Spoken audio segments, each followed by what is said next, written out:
just want to know if anybody else thinks it was a stooge, because I'm the only person that seems to think that. I don't think he was a stooge, no. No? No, he's quite genuine, I thought. I mean, what we've been talking about. Come and have a seat. Tell us. Come and have a seat. Tell us what. Are you a stooge? Certain people have been saying you're a stooge. I don't think you're a stooge at all. One person. So you're Richard. We found out already. Yes. And what was the experience like? Because obviously, you know, as an audience, we kind of experience. Come and have a seat. Tell us what you think. What was it like pointing a gun at someone's face and pulling the trigger? Fine. No, frightening. It was generally scary. You know, even though you know it's.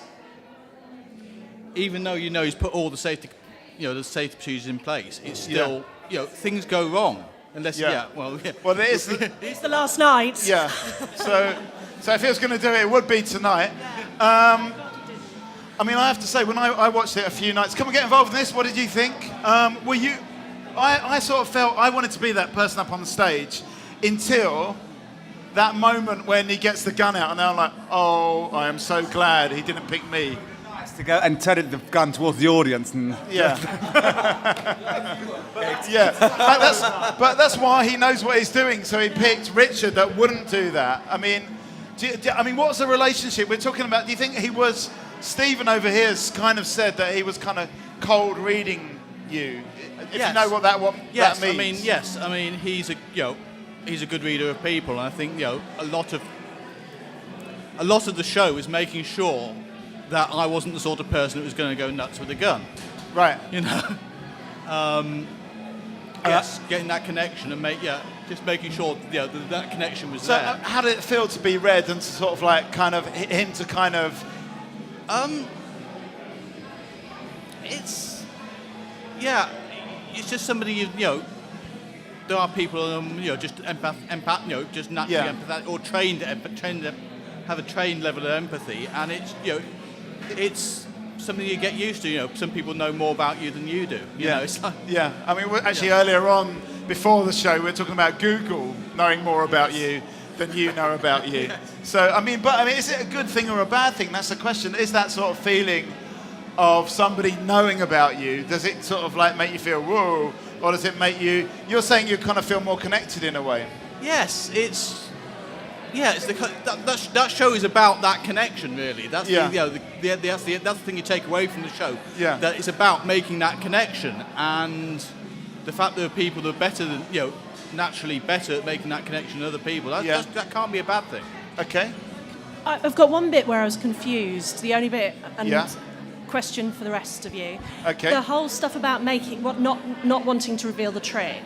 So and how he's been sort of hassled and stuff on Facebook. It got quite like dark and uncomfortable there, and I wasn't sure whether it was like that was true or whether that was part of the act.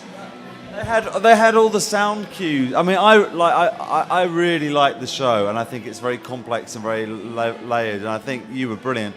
But okay, let's give Richard a big round of applause. Another one. You probably got one in there as well.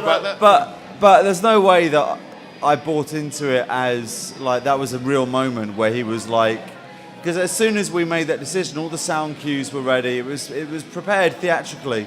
Anyway, they would be anyway, wouldn't they? I think it just seemed like out of place for the rest of it. So that was why Can you explain a little bit more about? So basically he's sort of he's got the table, the levitating table, and he asks people whether they want to see the trick or not. Yeah.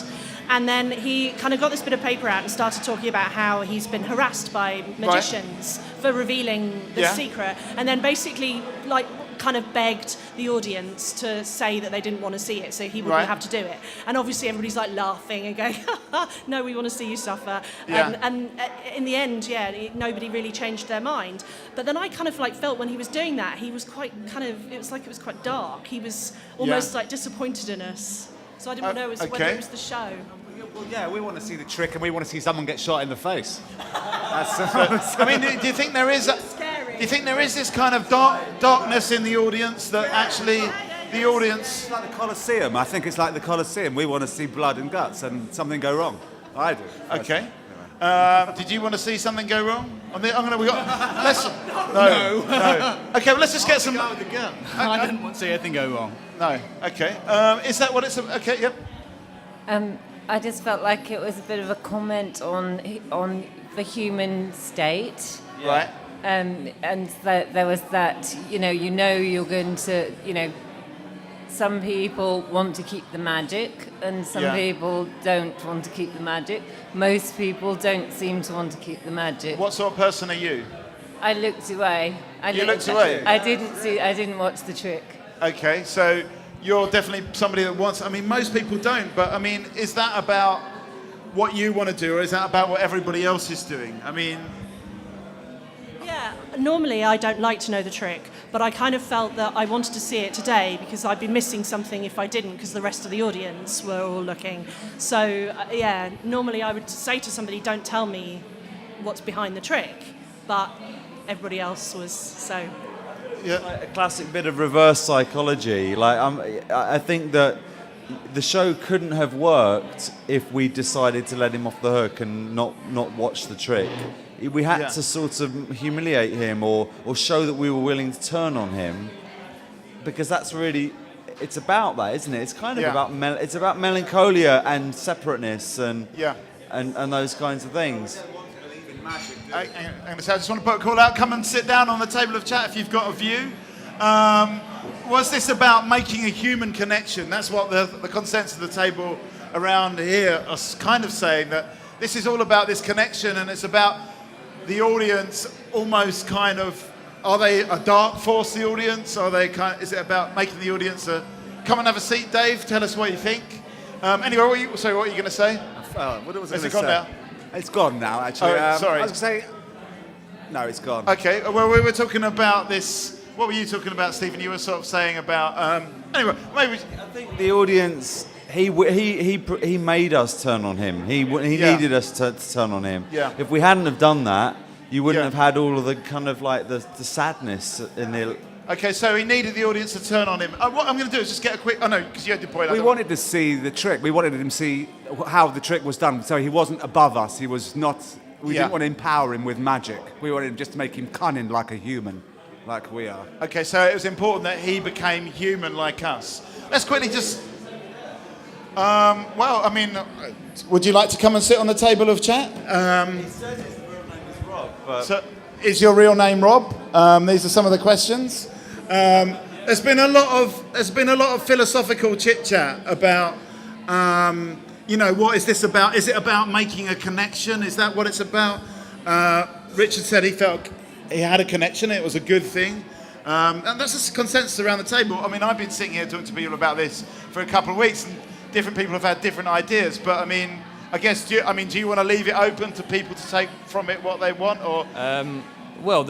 I'm definitely not faking anything up there. I think when I meet, one of the ideas of the show at the very beginning was to see if I could have a relationship with another human being and not fake it and just get to know them on stage and do that in front of an audience, which has been working. So I'm happy. Definitely has been working. Yeah. And that's very important to me that I don't use the audience member too much, and I actually give them something that they're happy to have experienced. Yeah. So it's not exploitative, and it's something for them as well. Did you feel that, Richard? He's definitely been saying that it's been a good experience, but something that's been coming up a lot, and don't mind me saying, Stephen, that you thought that Richard was a stooge. Every single night, people have said, I don't know, Hannah's a stooge, Tom's I can't remember their names, but every single night people have come over, and every single night actually we've had the bullet firer come over and say, no, I'm not a stooge, I'm just do you think that's because you've sort of managed to strike up this relationship? I think it shows the success of the show that people don't believe it's not a stooge, and I take that as a compliment. The Arches Theatre Company who make this show are not a large theatre company with a big budget. We couldn't afford to hire. We've done the show 60 times. Hire and get ready and script up 60 people is all I can say. Yeah. But if people want to believe it's a stooge, I'm not going to vehemently argue against them. I'll just simply say it's not, and you can believe that if you want. It's true. Okay. I don't want to be misrepresented because it's not, for me, it's not, I don't really care if it's a stooge or not, but I think that the way in which we scrutinise magicians for truth and falsity, for the trick, is part of the show.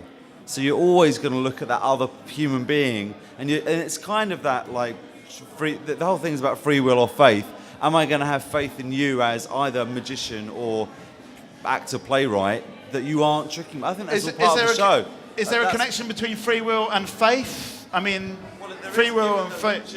Revealed that he has Christian faith. I think that was really interesting. Okay. An extra level to it in terms of like. It doesn't always do that. If you came again, you would see that another assistant wouldn't say that, and then we'd have to find another connection or another thing. Luckily enough, most of the things that Richard said tonight I could relate to in some way, having been brought up by a Christian family, so, yeah. I mean, it's interesting. It's a bit like this. People see this show, Talkaoke, once, and they think, oh, this is the show about, and it's so different every time, and it's like, it depends on the audience and it depends on who's there. You had something to say? I was just going to say that you say that it's all about making connections, and then basically someone is willing to shoot a bullet into your face and the rest of the audience are willing to watch it. So that's a bit of a... Yeah. Do you think that's something that needs to be, in a way, constructed, and it's quite a work of art to make that? Is that what you're saying? I think it's a comment on humanity. Okay. I mean, this side of the table seems to think this is about a darkness of humanity, that we want to see injury, we want to see blood and guts. You talked about the Colosseum. I don't know. Any thoughts on this side? Sure. Go on, after you. I felt. Hang on. I all the way through. I don't know if it was like a safety catch in my head, but I was all the way through thinking there's no way the National Theatre's insurance would allow a show where there was a possibility of this going wrong. Yeah. So I was thinking it's a piece of theatre that I'm watching, but right at the end I could not watch you. Right. I was watching the gun with you out of my eye line. You didn't want to watch it? Yeah. Do you think there's a connection between health and safety and free will? We talked about faith and free, because so many people have got this faith in health and safety, which is pushed to the brink. I'll say one more thing and then I'll need to get going. I think that one of the things I'm proudest about the show is that you get a room full of really intelligent people who sit there and know that there's no way, as you say, that the insurance of the National Theatre would cover this. And yet we do have walkouts tonight. We didn't, but regularly we do have walkouts, which suggests that there's this little bit in your back of your brain that's just saying, what if? Yeah. You swap the weapon, though, couldn't you? You could have swapped the weapon. But done anything, but you're never sure. We need to trust you in a way. And I have family in, so I'm going to go at that point. Give us a final thought. Give us a profound final thought. No profound final thought. All right, give us a flippant final thought. There's nothing profound about anything. It's just about enjoying every moment that comes along for what it is, and that's no meaning to anything. Well, it ended up being profound in the end. Thanks very much. Let's give him another round of applause. Stay there, though. We're going to keep the discussion going. So you never got to have your say. Give us a final thought on this side. Have you still got Has he ever chosen a woman to shoot him? Okay. Most nights, I think. Most nights, is that? Yeah. Well, 50-50, I would say. A final thought? I really enjoyed it.